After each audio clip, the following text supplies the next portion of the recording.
আসসালামু আলাইকুম।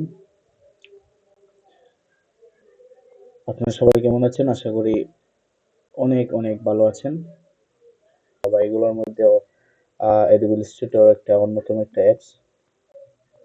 এখন আমরা Edible Studio এর ভার্সন আছে 2024, 2022, 2020 এরকম আছে। আমার কাছে সম্ভবত 2022 ওইটা আছে।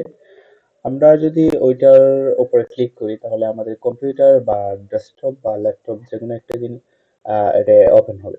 তাহলে ওপেন হোক, আমরা দেখি ওপেন হওয়ার পরে অনেকের কাছে ওই জিনিসটা খুবই আহ, অনেকবার শুনেছো, অনেকবার জানা, অনেক জায়গা থেকে অনেকটা শুনেছো যে এটুকুল স্টেটও একটা ভালো বা অনেকটা পপুলার এরকম।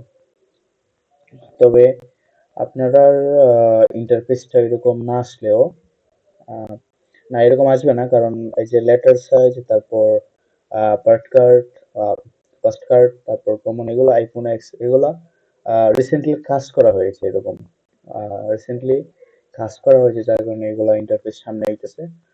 আহ, আমরা প্রথমেই কি করব, আমরা প্রথমেই যে উপরে একটা লেখা আছে যে file, edit, object, right, select, effect, view, window, help, এরকম। এই যে এই জিনিসটাকে বলা হয়, এই জিনিসটাকে বলা হয় আপনার মেনু বার। ওটা কি মেনু বার? আচ্ছা, আর একটা কথা বলি, আমাদের গ্রাফিক্স ডিজাইনের যেগুলা কাজ হয়, হয়তো ভেক্টর, এখন ভেক্টর যতগুলা কাজ আছে, ভেক্টর একটা কাজ যদি করতে চান তাহলে আমরা আমাদের ইলিস্ট্রেটর কাজ করতে হবে। মানে ভেক্টর সবগুলা কাজ আমরা ইলিস্ট্রেটর করতে হবে, কারণ ইলিস্ট্রেটর ভেক্টর নিয়ে কাজ করে। আহ, একটা স্টক মার্কেট, যেমন অ্যাডোবি স্টক, শাটার স্টক, অনেক স্টক মার্কেট আছে। এগুলো যদি স্টক মার্কেটে আমরা কোনো কাজ যদি আপলোড করতে চাই বা একটা কাজ করতে চাই স্টক মার্কেটের জন্য, তাহলে আমরা অবশ্যই এআই ইলাস্ট্রেটর খুবই জনপ্রিয়, বা ওইটার মাধ্যমে করতে হবে। আচ্ছা, ঠিক আছে, আমরা ছিলাম যে উপরের মেনুকে বলা হয়, সরি, উপরের বারটাকে বলা হয় menu bar. Menu bar, menu বারের ভিতরে আছে ফাইল। আমরা যদি ফাইলও যাই, এখানে কিছু শর্টকাট আছে। আমরা অবশ্যই শর্টকাট লিখে নেব খাতার মধ্যে। শর্টকাট প্রথমেই আমরা আমাদের new, control N, control N দিলে নিউ আসবে, বা ফাইলও ক্লিক করার পরে নিউ আসবে, দুইটি হবে। আমরা যদি নিউর মধ্যে ক্লিক করি তাহলে আমরা একটা মেনু বার আসবে। এই যে নিউ ডকুমেন্ট, এখানে নিউ ডকুমেন্ট আসবে। এই যে এগুলা আহ, এখানে কাস্টম সাইজ, তারপর এ ফোর, এ ফোর সাইজ, লেটার সাইজ, এগুলা আসবে না, কারণ এগুলা নিয়ে রিসেন্টলি কাজ করা হয়েছে, যার কারণে এগুলা সামনে আসছে আর কি। ওকে, আমরা এখানে কোনো কিছু করবো না, আমরা এখানে কাস্টমার যাবো। কাস্টমার কি, এখন এখানে কি লেখা, আনটাইটেল ওয়ান, আনটাইটেল,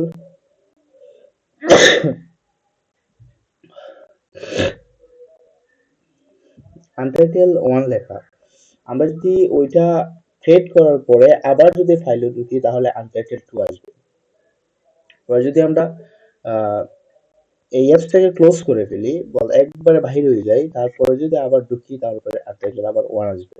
আবার যদি এটা ক্রিয়েট করার পরে আরেকটা ফাইল আমরা আবার ক্রিয়েট করি তাহলে আনটাইটেল টু আসবে।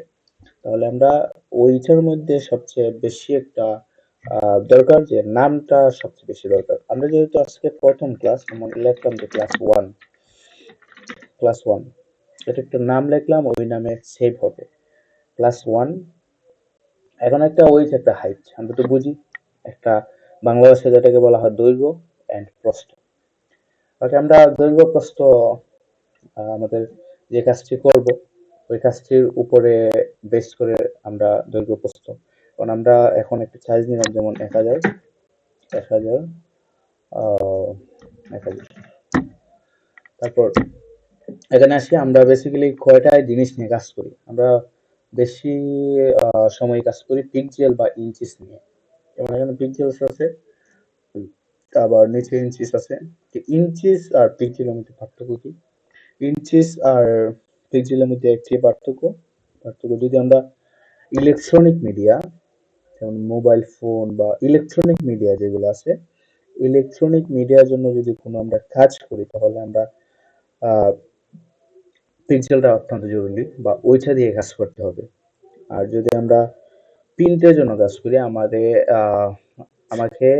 একটা ক্লায়েন্ট যদি বলে যে আমাকে একটা বিজনেস কার্ড বানিয়ে দাও, তাহলে অবশ্যই এটা কি প্রিন্ট হবে, তাহলে আমরা অবশ্যই ইঞ্চিস নিয়ে কাজ করব। ইঞ্চিস আর পিক্সেলটা বিষয়টা আশা করি বুঝতে পারছেন যে পিক্সেল আর ইঞ্চিসের মধ্যে ডিফারেন্ট।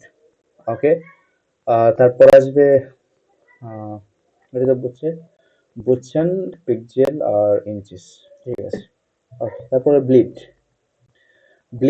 জিনিসটা, ব্লিড বেসিক্যালি পিক্সেলে আসে না। পিক্সেল নিয়ে কাজ করলে ব্লিড কোনো অর্থে আসবে না। যদি আমরা পিক্সেল নিয়ে সরি ইঞ্চিস নিয়ে কাজ করি, ইঞ্চিস নিয়ে কাজ করে ব্লিডটা আসলে কি আপনি বুঝবেন সহজেই। মনে করেন যে একটা বিজনেস কার্ড যদি আপনি বানানোর পরে একটা পেজের মধ্যে অনেকগুলা বিজনেস কার্ড, মানে যাদের বানিয়ে দেবেন সে কিন্তু একটা বিজনেস কার্ড বলতে একটা পেপারের মধ্যে অনেকগুলা বিজনেস কার্ড সে প্রিন্ট করবে, তারপরে সে কেচি দিয়ে বা আহ, যে কোনো একটা জিনিস দিয়ে কাটবে মেশিন দিয়ে বা কেচি দিয়ে। এখন ব্লেড জিনিসটা হলো যদি অনেকগুলা বিজনেস কার্ড যদি সে প্রিন্ট করায় তাহলে সে একটা একটা করে কি অনেকগুলো কাটবে, 1,000 প্রিন্ট করলে 1,000 তো প্রিন্ট কেচি দিয়ে কাটবে না, এটা অটোমেটিক বা একটা মেশিন আছে ওই মেশিন দিয়ে কাটবে। তাহলে মেশিন দিয়ে কাটলে ব্লেড জিনিসটা একটা বাড়তি অংশ, যে আমরা এতটুকু কাজ করবো এর চেয়ে হালকা একটু বড় নিয়ে কাজ করবো, ওইটাই ব্লেড। হালকা একটু বড় নিয়ে কাজ করবো কেন?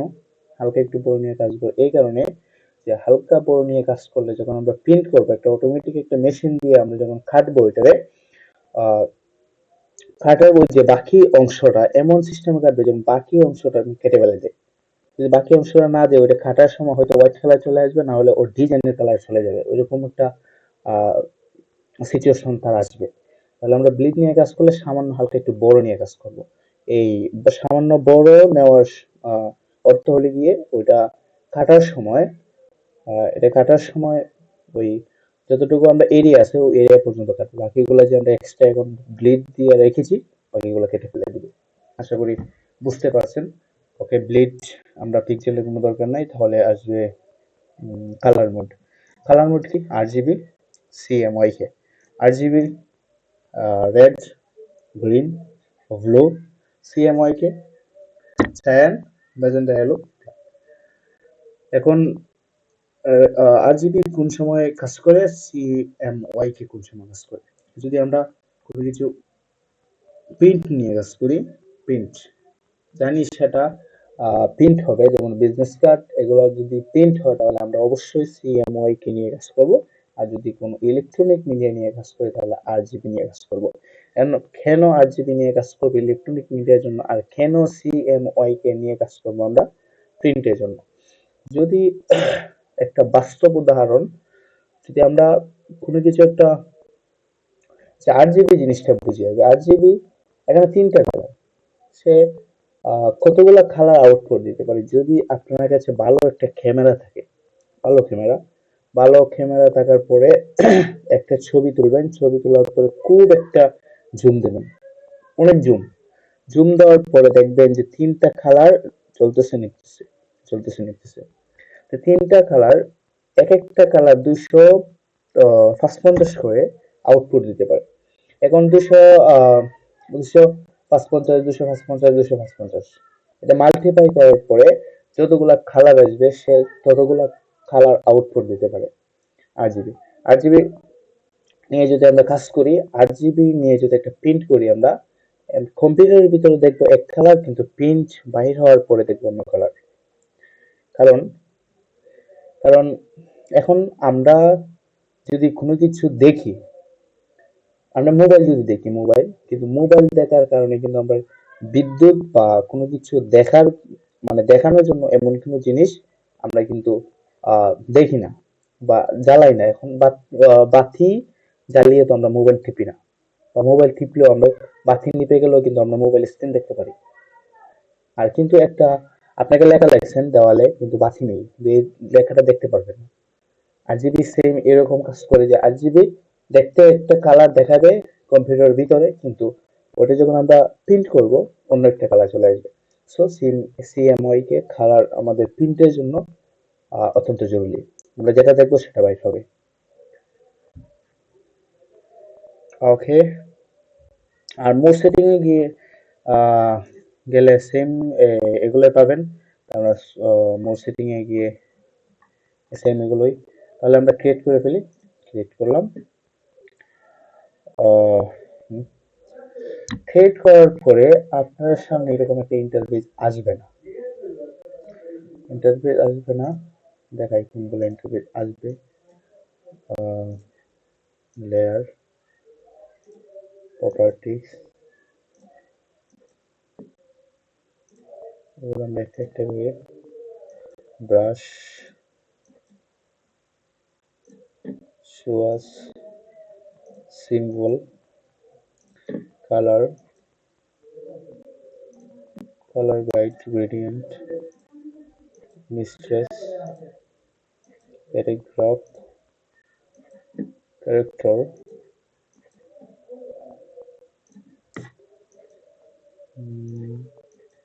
ট্রান্সফার। ওকে, আচ্ছা আমরা উপরে খেলাটার নাম, উপরের যে মেনুটা ওইটার নাম কি? মেনু, সরি বারটা, মেনু বার। মেনু বারের নিচে যে একটা বার, এটার নাম হলো গিয়ে কন্ট্রোল বার। কন্ট্রোল বার, এই কন্ট্রোল।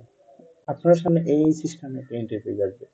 কারণ আপনার সামনে এরকম যদি ইন্টারফেস আসে তাহলে আপনি কি করবেন?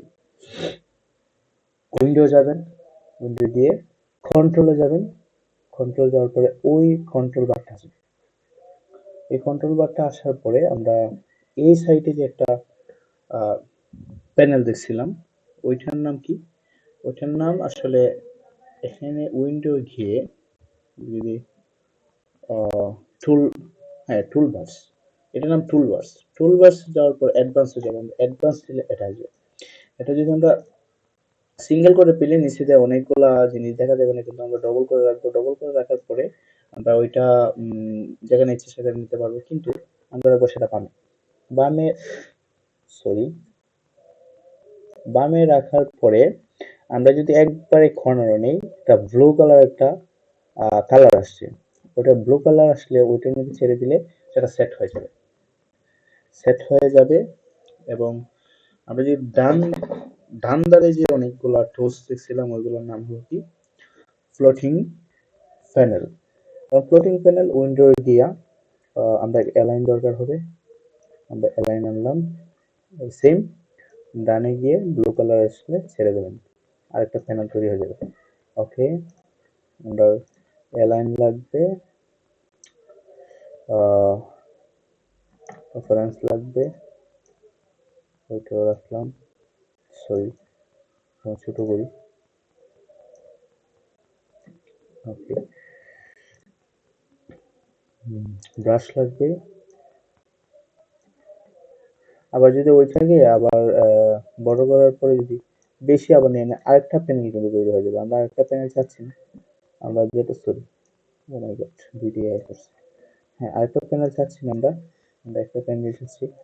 এর নিচে রাখবো উইন্ডো, আমরা আর্টবোর্ড, ব্রাশ লাগবে। আমরা ব্রাশটা নিচে নিয়ে নিলাম, সরি, ব্রাশটা, না ব্রাশ লাগবে, ব্রাশ অবভিয়াসলি লাগবে। ব্রাশ, উইন্ডো, কালার তো অবশ্যই, কালারটা উপরে রাখুন, কালারটা উপরে রাখলাম। কালার গ্রিড লাগবে, এটাও কালার নিচে রাখি। ওকে, কালার, তারপর গ্রেডিয়েন্ট লাগবে। গ্রেডিয়েন্টটা কালার যেহেতু কালার দ্বারা রাখি। তারপর লাগবে ইমেজ ট্রেস লাগবে, কারণ আমরা ব্যাক কোনো কিছু যদি ইমেজ ট্রেস করতে চাই। লেয়ার লাগবে, লেয়ারটা ইম্পর্টেন্ট। এটা আরেকটা প্যানেল তৈরি করবো লেয়ারের জন্য। হ্যাঁ, লেয়ারের জন্য আরেকটা প্যানেল তৈরি করবো। তারপর লাগবে নিচে গিয়ে পাথফাইন্ডার, পাথফাইন্ডার তো ইম্পর্টেন্ট, ওইটাও রাখবো লেয়ারের সাথে। হ্যাঁ, ওকে।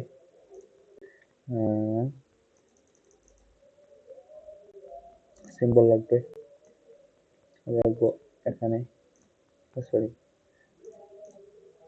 তারপর লাগবে টাইপোগ্রাফি ক্যারেক্টার লাগবে, ক্যারেক্টার, ক্যারেক্টারের সাথে আর কি আছে, ক্যারেক্টার স্টাইল লাগবে, এটা রাখবো ক্যারেক্টারের সাথে, স্টাইলটাও রাখবো ক্যারেক্টারের সাথে। ওকে, ও সরি, ওইটা একটা প্যান তৈরি হয়ে গেছে। ওকে, আর কি আছে? আর নেই কোনো কিছু স্টক।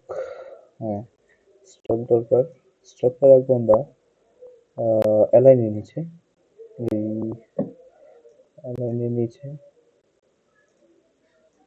হ্যাঁ, স্টক রাখবো অ্যালাইনের নিচে, ট্রান্সপোর্ট রাখবো অ্যালাইনের নিচে। ওকে, ওকে, ওকে। এখন আমরা তো আর প্রতিদিন ওইটা এভাবে সাজাবো না। আমরা সাজানোর পরে আমরা যদি এখানে নিউ ওয়ার্ক স্পেস যাই, নিউ নিউ ওয়ার্ক স্পেসে যাওয়ার পরে ওইটা একটা নাম দিয়ে দেবো। যেমন আমরা যদি একটা নাম আমরা অ্যাপ্লিকেশন দিয়ে ক্রিয়েট করে ফেলবো। এখন অ্যাপ্লিকেশন ক্রিয়েট হয়ে গেছে। এখন যদি আমরা অন্য কোনো একটা ডকুমেন্টে চলে যাই, তারপর আবার যদি আমরা এখানে এসে যদি আমরা নামের উপরে দিই, আবার আমরা এটা চলে আসবে। আশা করি বুঝতে পারছেন। আজকে আমাদের এই পর্যন্তই। আগামী ক্লাসে ইনশাল্লাহ দেখা হবে যে এর পরের অংশ ইনশাল্লাহ সুন্দর করে দেখাবো। আমি আমার বাসায় শুনলে অনেকেই অনেক কিছু বলতে পারেন। তো আমি আমার সর্বোচ্চটা দিয়ে ট্রাই করব। আমার আমার ভিতরে যতটুকু আছে ইনশাল্লাহ আপনারা পাবেন সবসময়। আর কোনো কিছু যদি প্রয়োজন হয় বা কোনো কিছু ভিডিও করতে গিয়ে যদি কোনো অসুবিধা হয় বা বুঝতে যদি কোনো অসুবিধা হয়, আপনি কমেন্টের মাধ্যমে আমাকে জানাতে পারেন। ইনশাল্লাহ আমি সবসময় সাপোর্ট করব। আহ, আর আমার যত এক্সপিরিয়েন্স আছে আমার লাইফে, ইনশাল্লাহ সবকিছু আপনাদের মাঝে বিলিয়ে দেবো ইনশাল্লাহ। তাহলে ভালো থাকবেন, সুস্থ থাকবেন। আল্লাহ হাফেজ।